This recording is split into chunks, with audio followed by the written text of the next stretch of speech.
Koen, thank you very much for joining me. Really a My great pleasure, pleasure. Richard. Yeah, it's a great pleasure to have you. I'm so excited about this meeting. I've been looking very forward to it. And at least we have electricity today. In South Africa, we're landing up at the moment. We're having between 8 and 10 hours of power outages. So it's absolutely crazy. Wow, So we that could got be a bit difficult electricity. to run a business. Oof, you have absolutely no idea. It's insane. Insane. Okay, so what I'd like to do is just to kick off, if you can just give us a short background of what you do and what you're involved with in the industry. And then I'd like to get all of your contact details out of the way right up front so that if anybody in your area wants to get hold of you, or from anywhere in the world who's launching in your area wants to get hold of you, they can. So how did you get into the industry? How did you get going? Well, that's a long story. Actually, after my graduation as a biotechnology engineer, I decided not to apply for a job and do a world tour for a year, and then start scanning the market. And so my country of choice as a first country was Indonesia, because I had some relatives there. And so off I went with a backpack and and, and a lot of courage. And actually, I never came to the second country, and so 40 years later, I'm still here. And Oh, very wonderful. very soon after, actually, I arrived in Indonesia. I met a Swedish guy who was about to set up Oriflame Cosmetics in Indonesia. At that time, Oriflame was having a party plan organization in Europe, and they had heard of multi-level marketing, but they weren't sure what it was all about.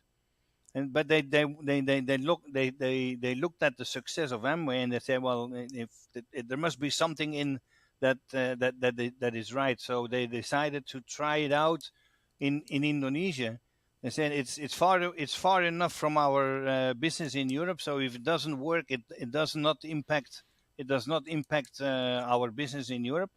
And so they gave it a try. And actually, at the end, Oriflame Indonesia became actually the trial ground, sort of, for the international expansion outside of Europe. And then later on, globally, Oriflame switched entirely to a multi-level marketing plan, away from the party plan. So I was I was hired as a sales trainer, and then very quickly became actually the general manager. This basically a startup, with very little support from Europe, because it was totally different system. And so 13 years later, uh, I was hijacked by Amway. And so Okay. I led Amway Indonesia for 17 years, and actually I retired from Amway in December 2017. And so during my sort of 30 years plus career in the direct selling, I have always been involved in the Direct Selling Association since 1987. And since 1988, basically, I've always been the vice chairman in handling different aspects of the association's function. The chairman had to be Indonesian national. So throughout the years, I've seen the sort of the evolution of the direct selling industry, from the early ages, when really Oriflame was a pioneer in multi-level marketing in Indonesia. And in direct selling wise, in the early 80s, it was only um, Avon that was present in the market, and World Book. Sorry, I would forget them. Oh, World Book yes. and then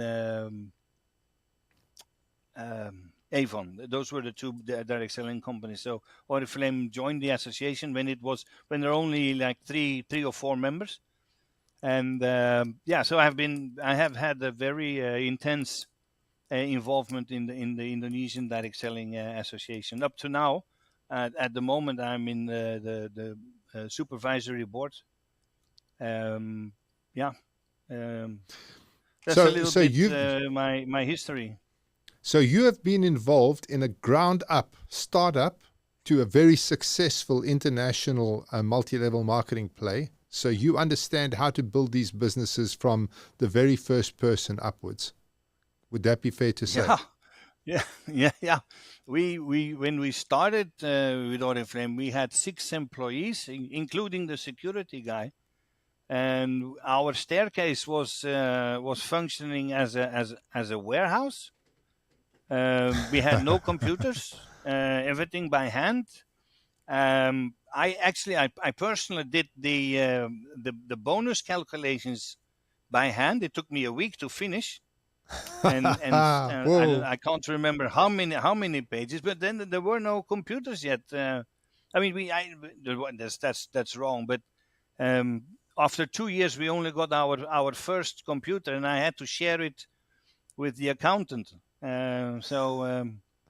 And then we wrote a program in Lotus, for heaven's sake, Lotus 123, I to remember it well. calculate Yeah. the bonuses. Yeah, yeah. So yeah, I've yeah, from point zero basically built it up, and with very little support from head office, because for them it was also totally new.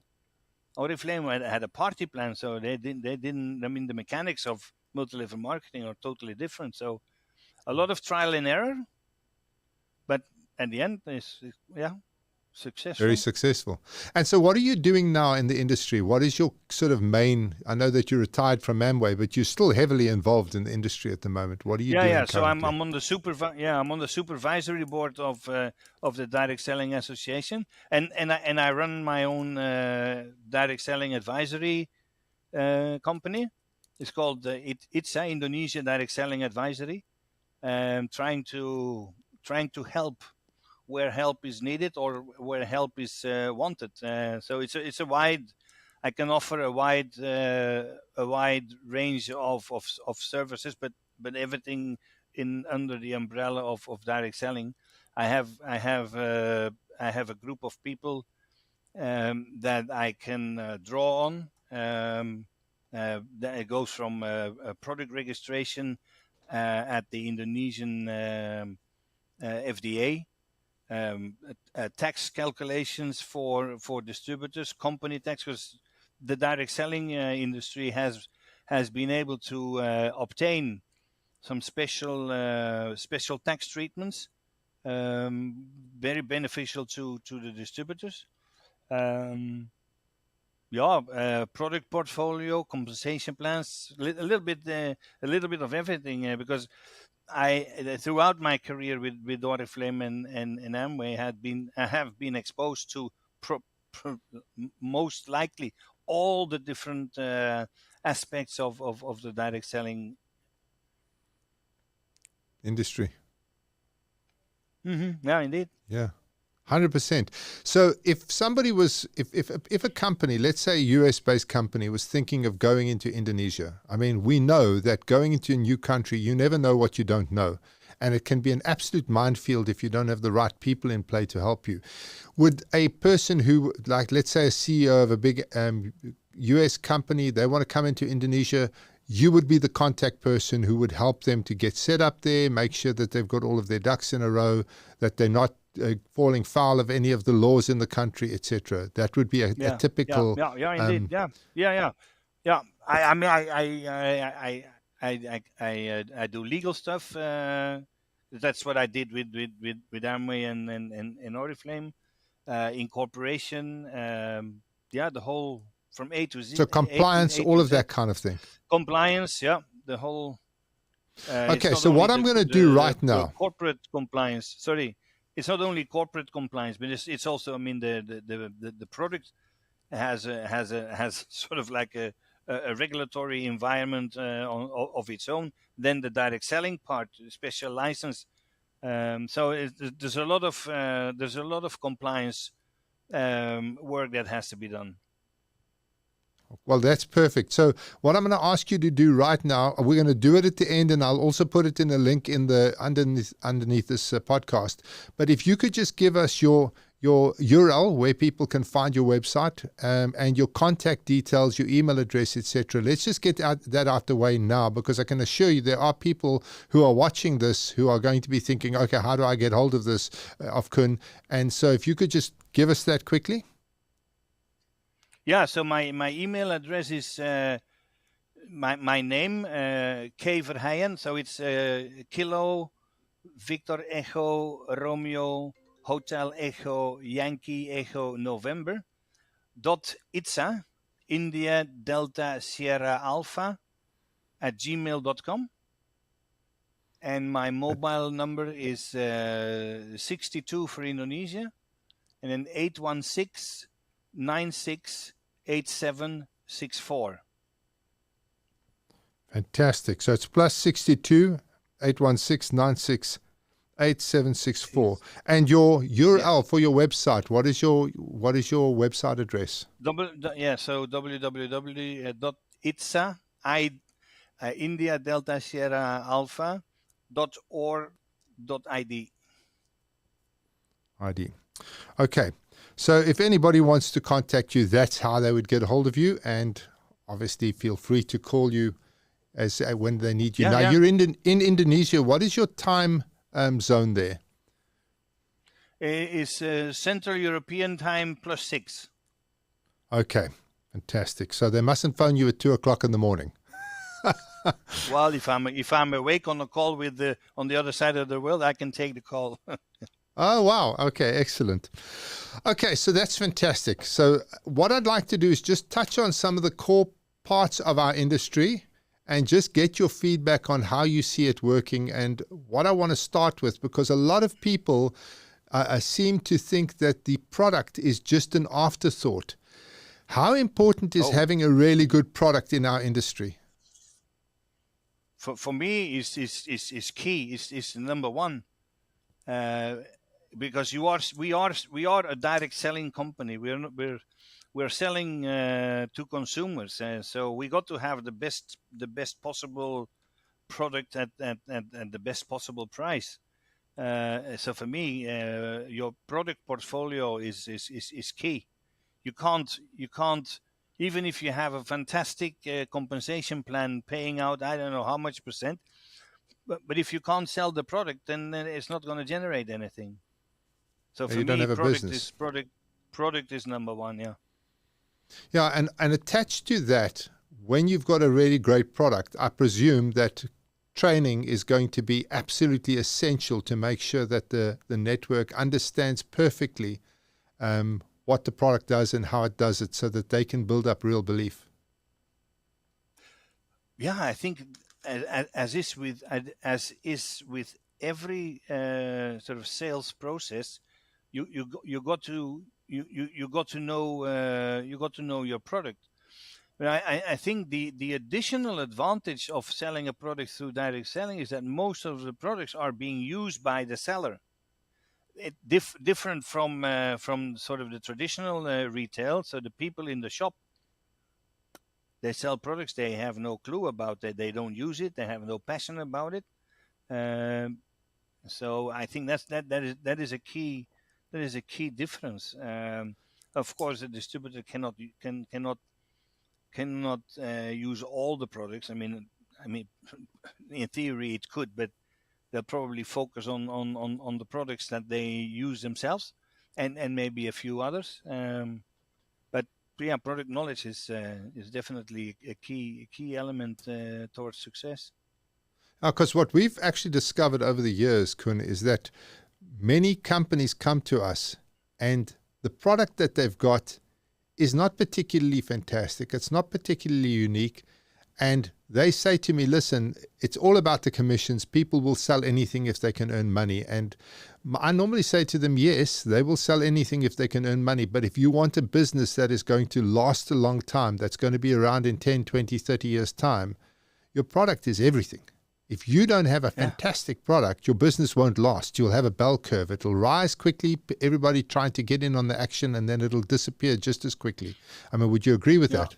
Indeed, yeah, no, definitely, and I can I can validate that actually with Amway we did a global survey. I mean, not I mean an analysis of 40,000 plus distributors, and we grouped them in we grouped them in two groups. One group was distributors that joined Amway because of the business opportunity, and another group that joined because of the product.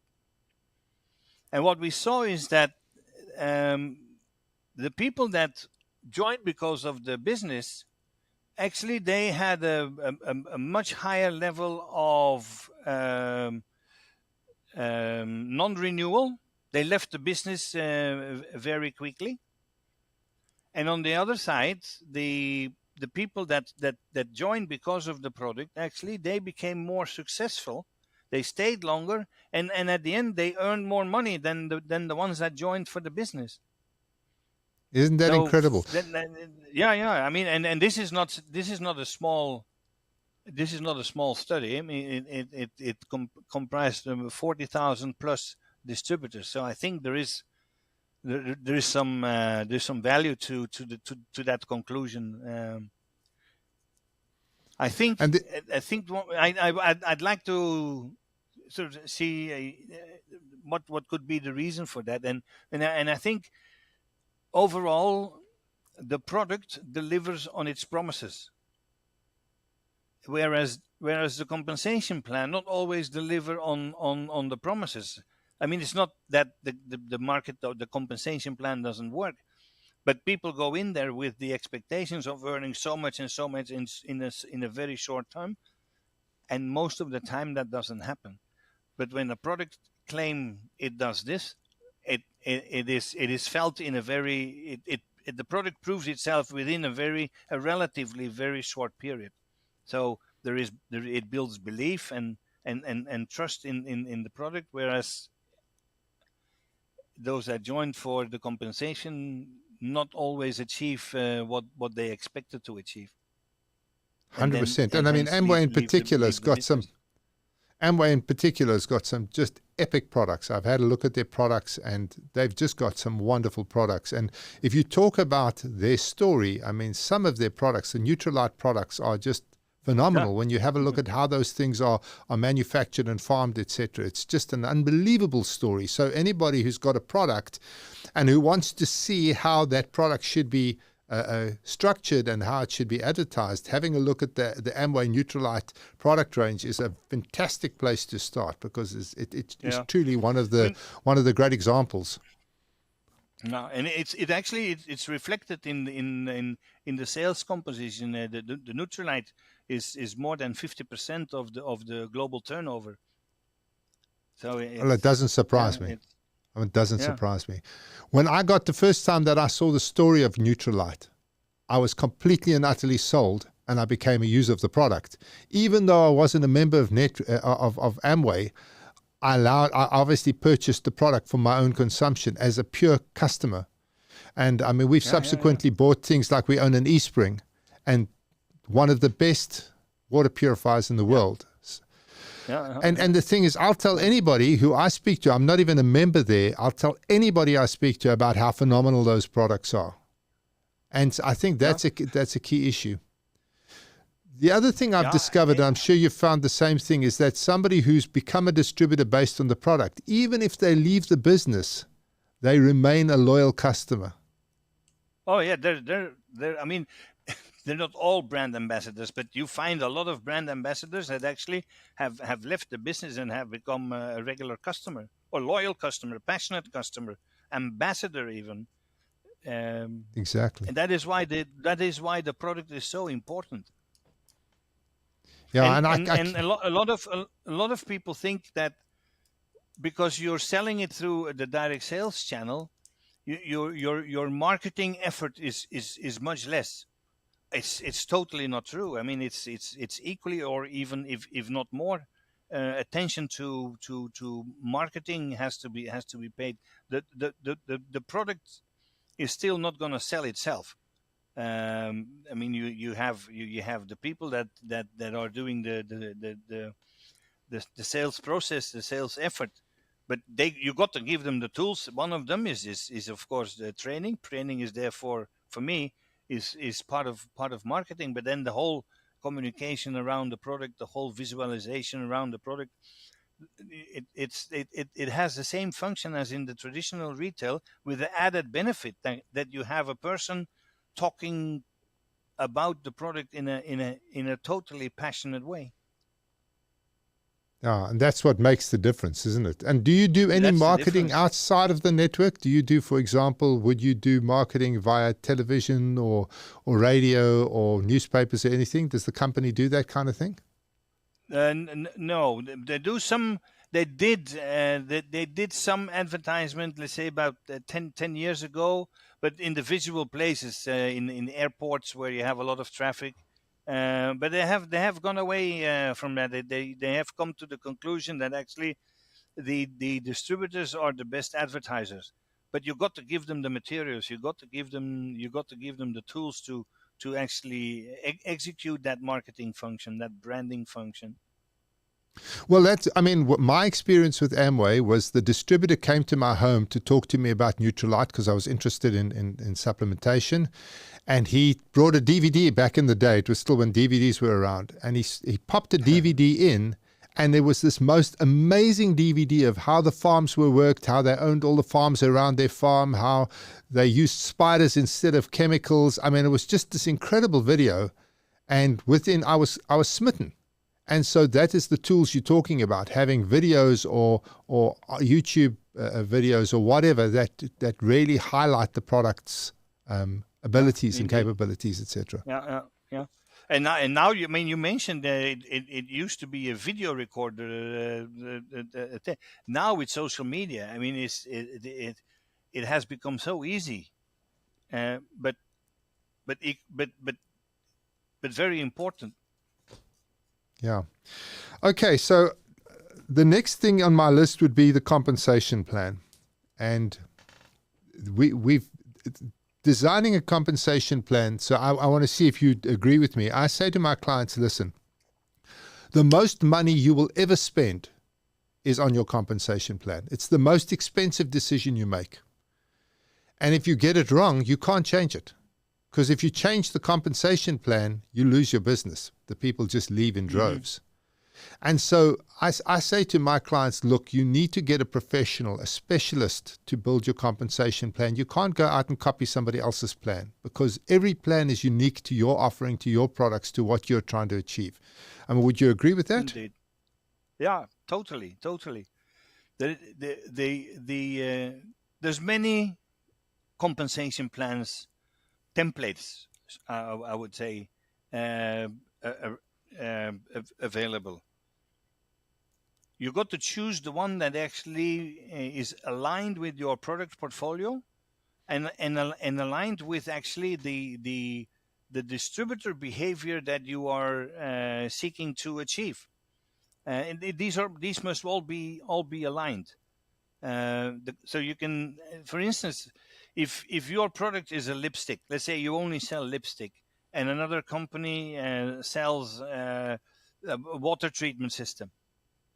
Clearly, the character of the product requires a different compensation plan. The effort that goes into selling a lipstick, and effort goes into selling a treatment, water treatment system, is totally different. Lipstick, you can go back in 2 months' time and sell another one because it's finished, and the water treatment system is there forever. So just as an example, that you can't, one compensation plan does not fit all. So it has to be adjusted to your mainly to your product portfolio. It has to support the product portfolio, and the product portfolio has to support the compensation plan. So when you're designing a compensation plan, what is your strategy? How do you go about designing a comp plan for a company? First of all, understanding the product portfolio. What is it that they have in the product portfolio? Do they only have one product? is that a highly consumable product, or is that a durable product?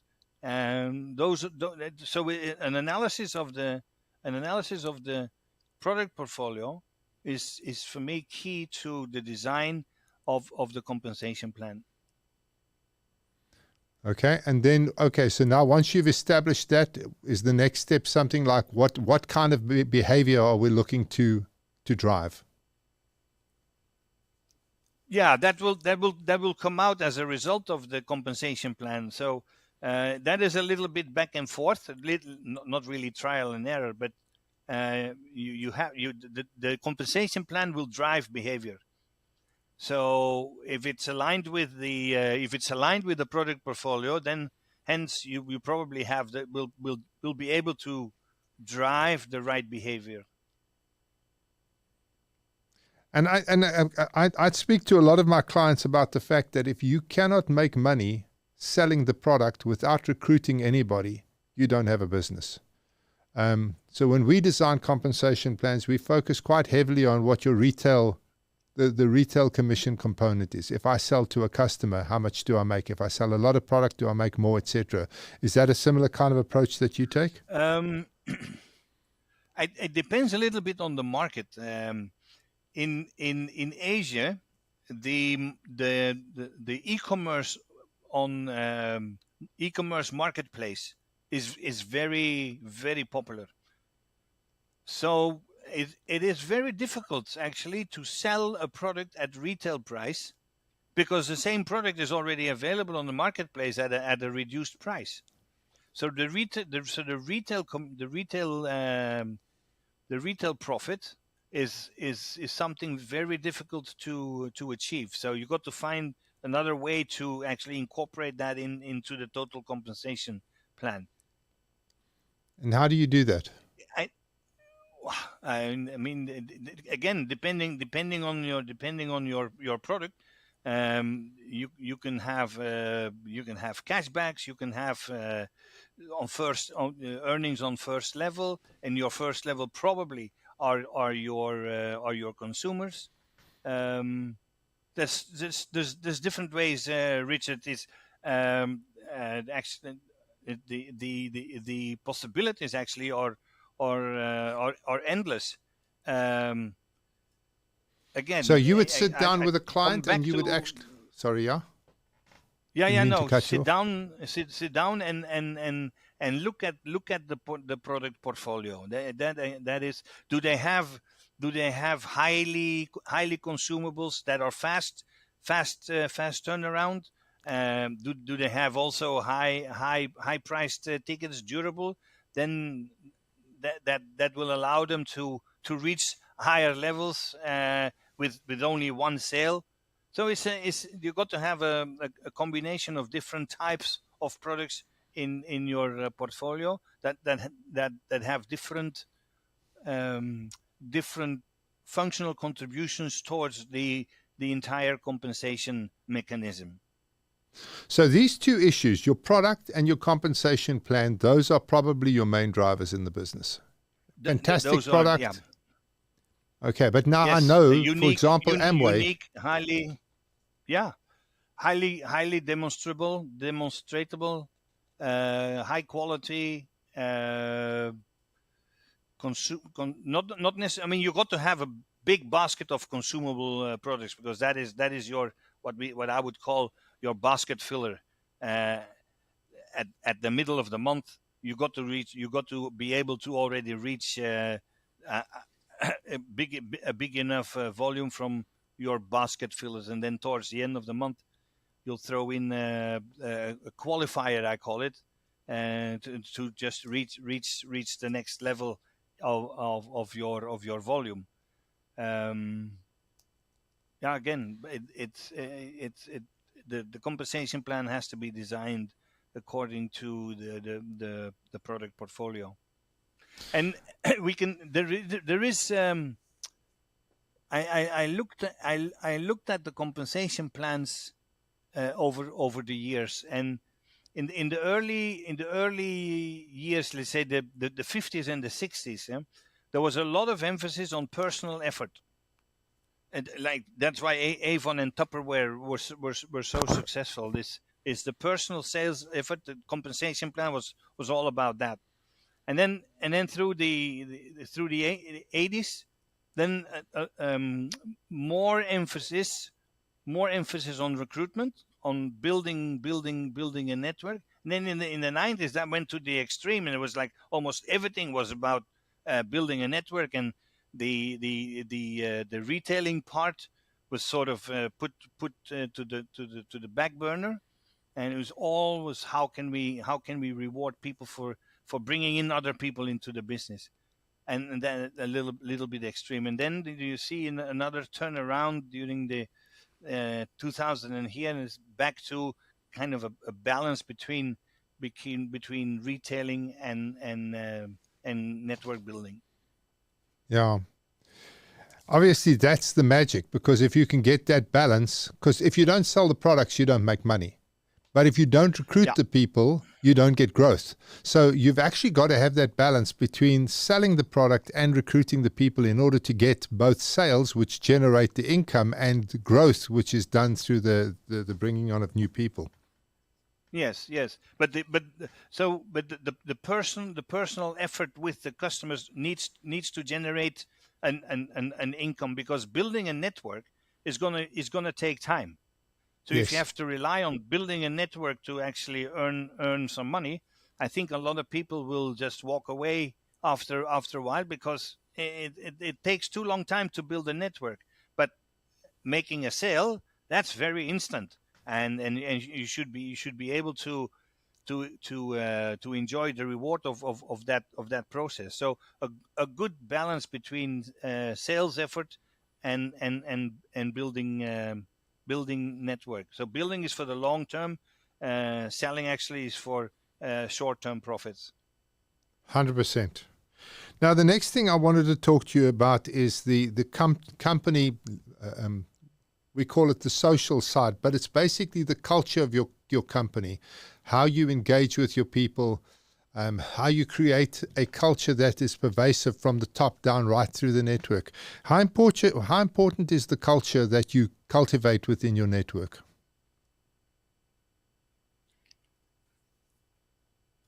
I think the network is going to draw inspiration around the values of the founders of the company, and then use those values to actually create their own culture in their group.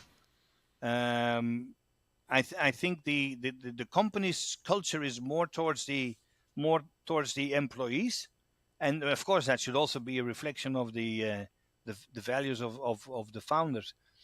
Um,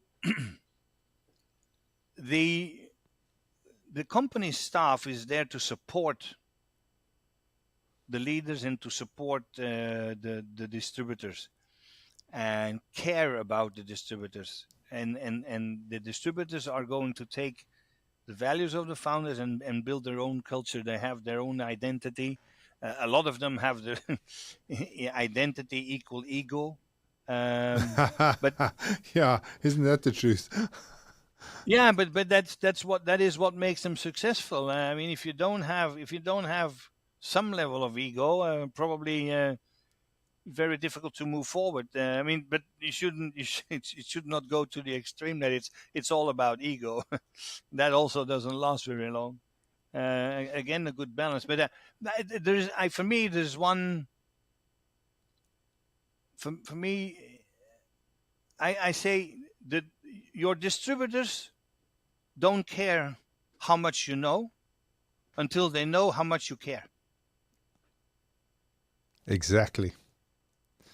And I mean, I just want to put a warning out here, and again, just see if you agree with me. We've had a couple of CEOs of companies who have never run MLM businesses before. And then they try and treat their network and their leaders as if they're employees. And you No, actually can't do you that. It's a cannot. disaster. I You've mean, got there no are. leverage over them. Yes. Oh, sorry? Yes, exactly. So it's all about it's yeah, indeed. You don't. They're entrepreneurs. They're independent business people. Treat them like business people. Um, yeah, I cannot imagine a company being successful that treats the distributors like their employees. Doesn't work. You Well, I've got to been in build a meetings. relation. I'm sorry. Yeah, I've been in meetings with companies where the CEO has been saying, "Well, these guys are not doing their work. We need to force them to do their work, and if they don't, we just kick them out." And I mean, that kind of attitude is not the way to go, because these people are basically volunteering to be part of your organization. You have got zero hold on them whatsoever, and if you don't treat them with love, and you mentioned it, they want to know how much you care. And Yeah. an employee, you can say, listen, you're earning the money. I'm paying you that money. Now you do what I'm telling you. With your distributors, you cannot do that because they just leave. And there's a Yeah. thousand other companies looking for them. Sorry. Yep. Indeed. No. It's they are independent people. They're business people. That you also it's not exactly the same, but your suppliers, you don't treat them like employees either. I mean, you build a relationship with your suppliers the same way 100%. you build relationship with your distributors. It's the same in the traditional retail. It's all about relationships between the manufacturer, the principal, and the retailers or the wholesalers. You can't just tell them what to do. You got to give them a purpose, so they will do what you actually want them to do. It's all about leadership,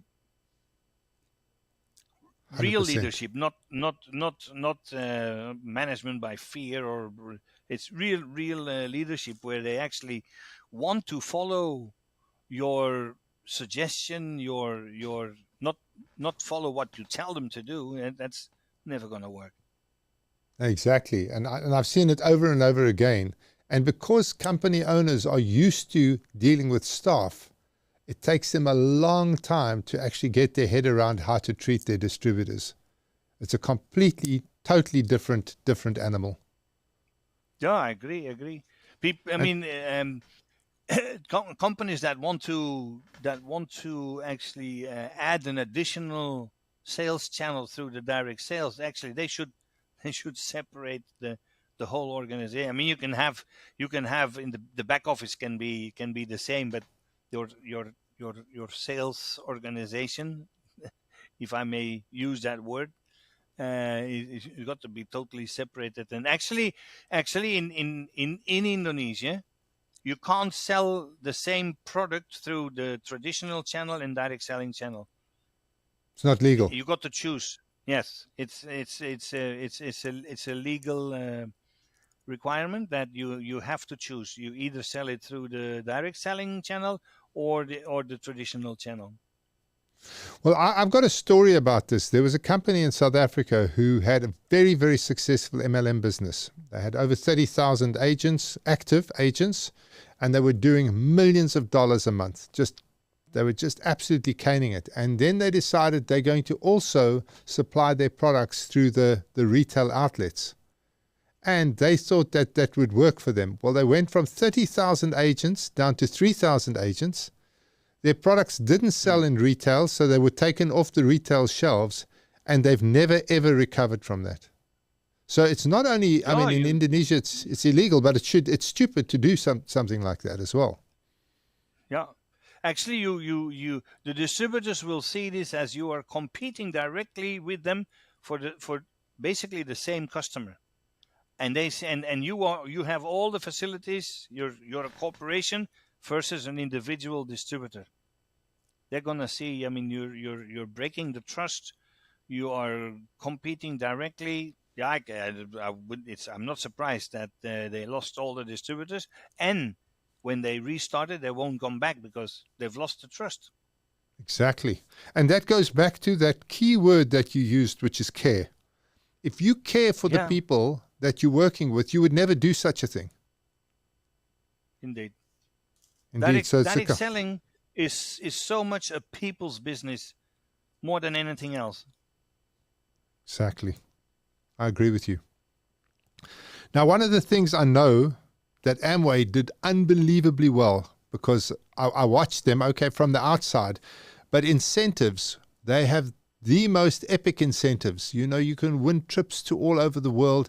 And I noticed that that drove the top competitive people very, very hard. So people who were doing no sales during the year, suddenly there was an incentive and they were shooting the lights out with their sales. So how important are incentives, do you think? Well, incentives have their role, and that is to actually push the leaders beyond sort of what is provided in the compensation plan. Um, one has to be careful though that the incentive the incentive does not become the major objective, and then drive behavior solely driven by achieving the incentives, and disregarding sort of the natural or the acceptable behaviors. For instance, if the design of your incentive requires people to have personal sales that is like, I don't know, let's say 10 times more than what is required in your compensation plan, then you would then the people that really go after that incentive, they buy so much to achieve that incentive, it overshoots their ability to sell.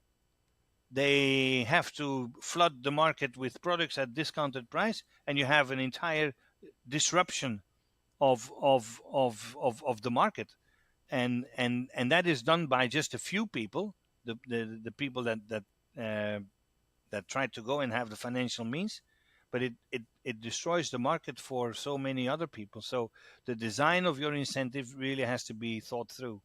And It's it's got to again be in it, line. it I you presume it's got to be in line it's with your compensation yes, plan. yes, it has to be an extension of your compensation plan. um, but again, you got to think through first, what is the behavior that you want to reward. um, and I think in Amway they have done a good job. Um, it really is an extension of the compensation plan, but they call it an incentive, so they can change it whenever they want to. If it's part of the core plan, I mean, in Amway, the philosophy is we never take away anything from the distributors. If we make a change in the core compensation plan, it is something that we add. Yeah. But Well, that's the only incentives way to over keep the time, distributors. yeah, over time we can change the incentives, but the core plan we don't touch, or at least we don't reduce. We add if we make a 100%. change. Yeah. Now, incentives. Do you find that like international travel is a good incentive, or what are the best kinds of incentives that you've seen out there? It depends a little bit on the market. I mean, in in the Indonesians in general, say the average Indonesian, they don't have much opportunity to travel. So for these people, it's considered an incentive.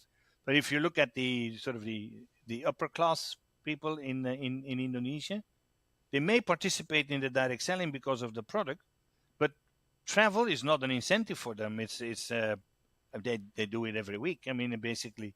So you got to look at who are my distributors, where am I? I mean, in Indonesia, yeah. Who is my audience, basically, and what's my compensation plan? In Amway, we have paid more attention on the recognition part. We used to do recognition, one fits for all. But now we tailor made the recognition for the distributor that is getting the recognition, and that has been very successful. Um, the travel incentive hasn't changed much, except that now we have like a menu, a menu of destinations that the countries can choose from. So we achieve economies of scale by going to the same hotel but at different times, different groups. So that that the management of the incentives now at Amway is more geared towards how can we achieve economy of scale, Because and they of take course a lot of people. keep the excitement. Yeah, but again, incentives for Amway is the biggest expense account. Yeah, it's huge. Because what it takes, It's it huge. takes thousands of dollars to fly somebody to even if they came to somewhere like Indonesia, which is a fairly inexpensive destination, you're still staying in very expensive hotels. It's feeding them, it's catching the flights there, flights back. You know, you're looking at thousands of dollars per couple to take people on these incentives. Yeah, yeah, indeed. I wanted to ask you, with these travel incentives, do you allow the partners to come along? So if I, for example, won the incentive, would there be an opportunity for me to bring my partner along, or do you ban the partners from coming? What are the advantages and disadvantages of that? Well, it depends from company to company, but in Amway, the distributors are always couples, or it's always husband and wife. It used to be just could be partners, but now it is husband and wife. So the incentive is also for husband and wife. I mean partners. Let me call it that way. Yeah. Yeah. So in Amway, you travel together, you work together, you travel together, you enjoy together. And you find that works really well. I mean, especially for It's somebody who's in it on yes. their own. Because we did a big event, a destination incentive, and we had mostly women in our team. And when we went away, they brought their husbands with them. But what we found is the husbands would take the wives off and they would be away from the group. And so we had no sort of time to build the team, build the group. We found that was quite disruptive.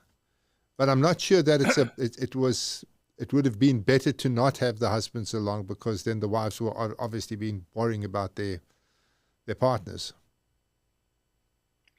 Well, I think it depends a little bit on how you set the rules. If you are transparent and clear about the rules up front, then there shouldn't be surprises. And if there are behaviors that deviate from what was agreed upon, then you got to take action. You got to. I see what you mean. But 100%. we don't have any issues with that at Amway. I'm sure in most of the other companies it is similar. Um, I hear yeah, you. the Amway business is a family business. It started it's founded by family, two friends, family. It's I mean family is one of the four founding values of the company. So it is very strong. Even at the lowest sort of the lowest level incentive, it's always couples. Wonderful. Okay, I love And that. we have seen that actually. Sorry, where one of the partners in the distributorship is really not supportive, or couldn't care much, or it's only the wife that is doing the business.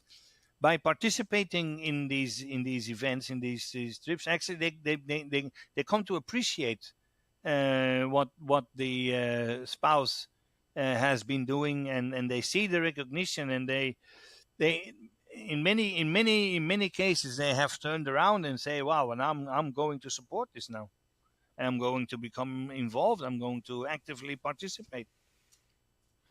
So that is actually key. Now, you mentioned recognition just now, and can you just dive a bit deeper into recognition? How do you recognize people? What are the things that you would recognize them for doing? Actually, there is no limit to recognition. um, as long for me what is important is that you recognize something that was announced uh, prior, so people can decide whether they want to achieve this or not.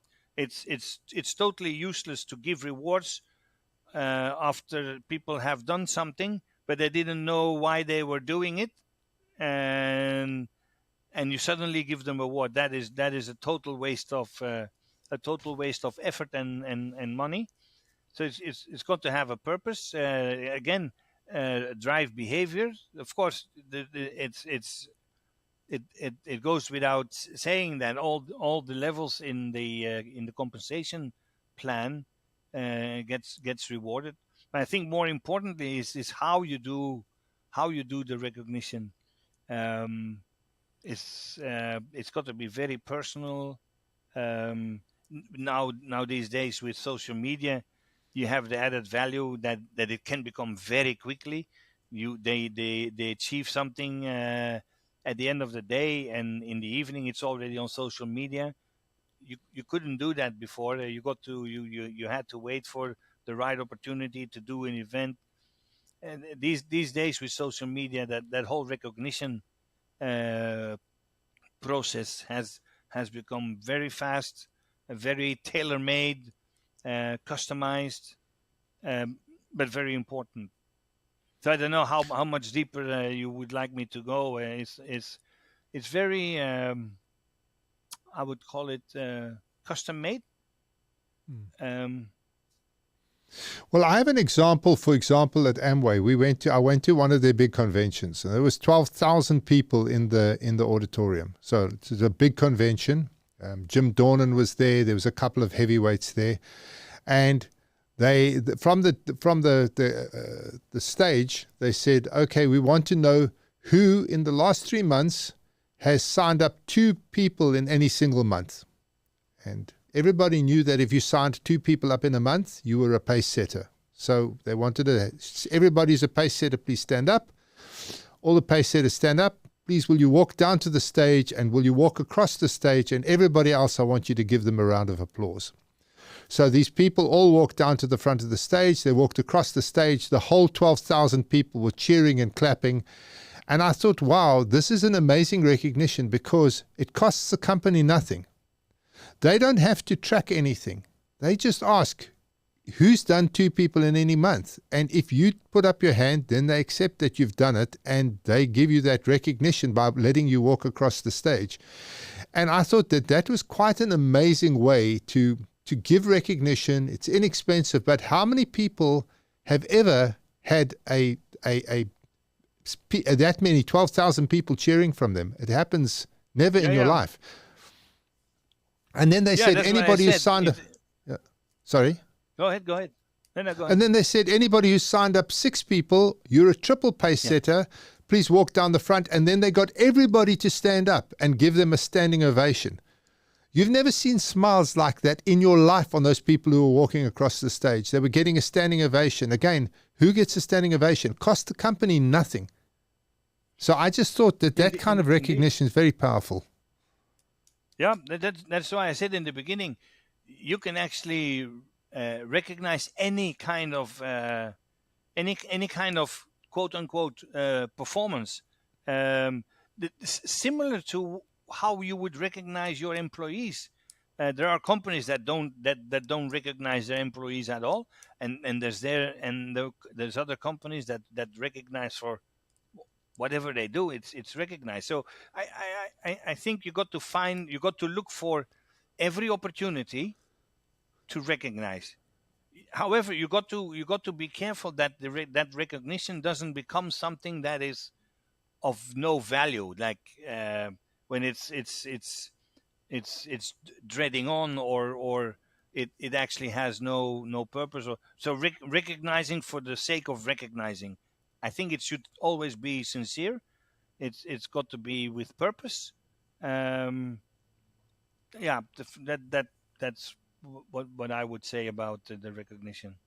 And we did something with my company, Acorn Kids, which worked really well. So if somebody signed up, let's say I signed you up, the system would send you an SMS saying, welcome to the team. It would send me an SMS saying, congratulations for signing up, Koen. It would send my upline an SMS saying, hey, Richard just recruited Koen, why don't you give Richard a call and tell him well done? And why don't you give Koen a call and say welcome to the team? And would only go up 2 or 3 levels, but suddenly you would get 3 calls from people up the line to say welcome to the team. I would get 2 calls, one from my upline and one from my leader, to say, hey, well done for signing up Koen.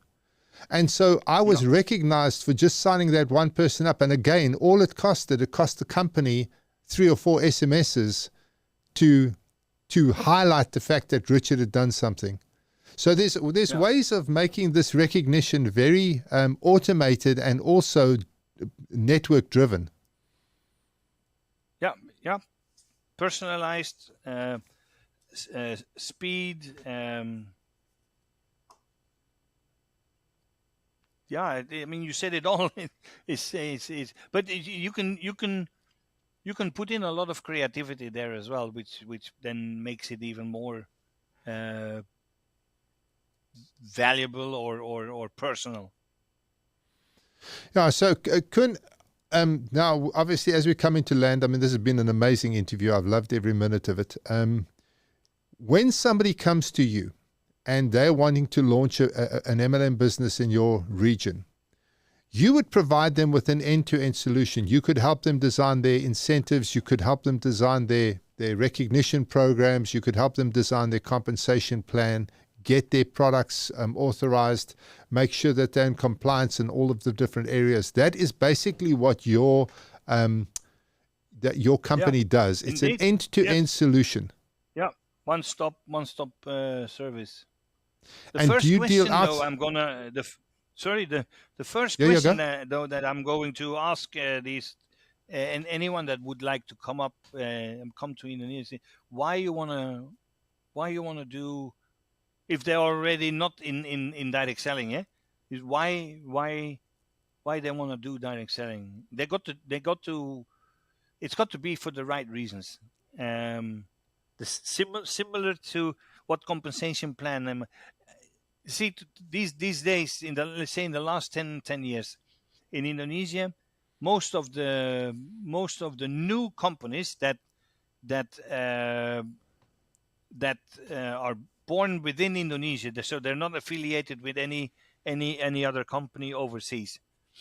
They use a binary compensation plan, and I was engaged with the Ministry of Trade in the validation process for companies that apply for a direct selling license. So we verify their compensation plan, we verify their code of ethics, and we see whether it is in compliance with the regulation. It's called a pre-verification. We give them a green light, and then they can go to the Ministry of Trade to get with their application, basically. So on many occasions, actually, I asked, why are you applying a binary compensation plan? And I've never received an answer. I said, well, everybody's doing it. It's a trend, so it should be. It's apparently a lot of companies do it. So that's not an answer. So if we talk about compensation plan, you really need to understand or have a clear purpose with the compensation plan. Not just because another company is doing a binary plan, I'll do also a binary plan. So just as an additional point, you got to be clear on what you want to do. And if you're not clear, seek some help in getting some clarity. But I think at the end of the day, it's the company that has to make a decision. They should make an informed decision. Yeah, and not just be copying someone else. Yeah, exactly. Yeah, they got to have their own identity, their own purpose. And I tell our clients this as well. I say to them, look, and this is a true story. In 1 week, we had a company come to us to say to us, please, they want to get started, and they gave us a compensation plan from another company. And they said, we want to use this compensation plan. In the same week, the company whose compensation plan they were copying came to us and said, our compensation plan's a complete disaster. We want you to help us to redesign the compensation plan. So these people were copying the compensation plan of a company who was absolutely, their compensation plan was a complete disaster.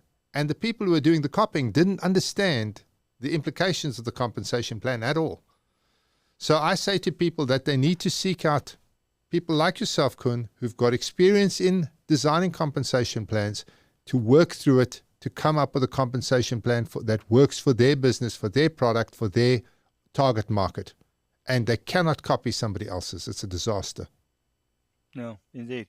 There are a number of templates available, Sure. and then you can choose from the template, but then build, adjust it, customize it for your company, for your portfolio, for your goals, for your mission and vision. Everything has to be aligned. I agree with you. Now, when I come and I want to do business in Indonesia, do I have to register a company in Indonesia? Is that a prerequisite? Yeah. You have to set up. You have to incorporate your company first, and then you have to register your products at the equivalent of FDA. It's a BPOM.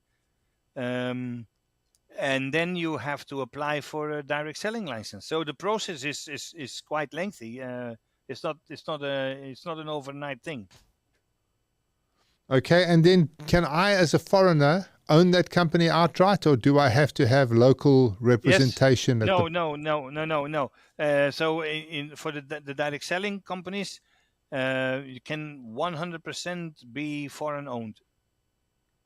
And is it difficult to set up your bank accounts? Do you have to have offices? No problem at all. No problem at all. It's the financial infrastructure is very advanced here. So and there is no restriction on overseas transfers. No restriction on currency exchange. So it's Very good to powerful. go. I mean, it's Wow. yeah. There's no restrictions. So there is going to be a minimum capital requirement for a foreign-owned company, and that is the equivalent of around, depending on exchange rate, is roughly $650,000, of which 20% has to be in cash, and the 80% can be a loan by the shareholders. Okay, and then in terms of getting payment, are there payment gateways? How do the folks in Indonesia normally pay? Is it a cash-based society, or is credit card widely used? Well, cash-based in the sense, debit card is a very common, very common. So it's cashless basically. 100%. So I could. I mean, not 100%, but within the industry, it's almost 100% cashless. Online ordering, home delivery, it's all there. You can pay by transfer, you can pay by credit card, debit card. Master and Visa are the most common, plus some local banks. Okay. And then outside of Indonesia, places like the Philippines, Malaysia, do you have any dealings in those areas, or are you specifically in Indonesia? No, I do specifically Indonesia. I have some contacts, my ex colleagues of Amway that also have already retired. They may be of help. Actually, one avenue which I recommend all that want to come to Indonesia is to contact the local direct selling association.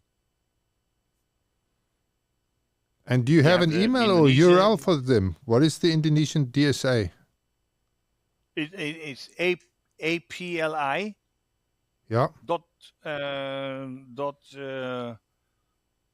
.org. .id or .or.id. I'm so used to it that I don't.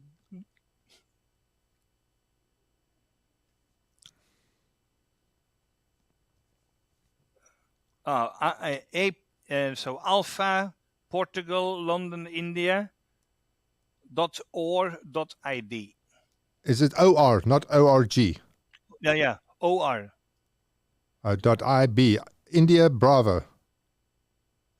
No, ID in from Indonesia. India Delta. ID. Okay, got it. India Delta. Fantastic. Well, Koen, that was really an exceptional conversation. I loved it.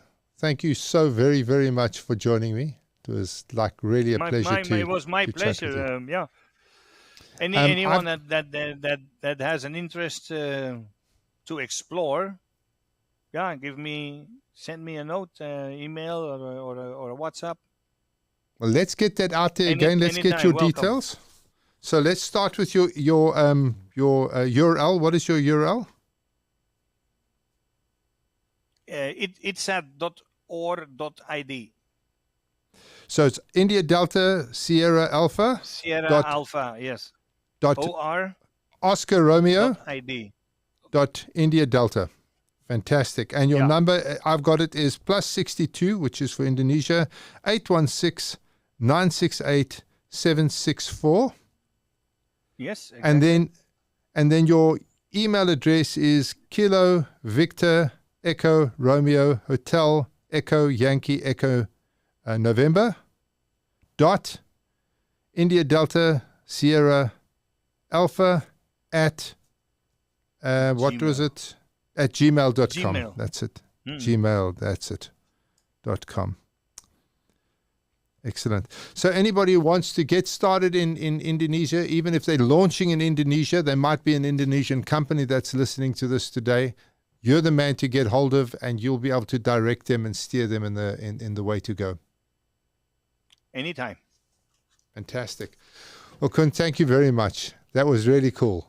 I'm looking forward to meeting you in person, because I will be coming to Indonesia, and when I come, I will definitely be looking you up, and we'll go for a beer and have a chat.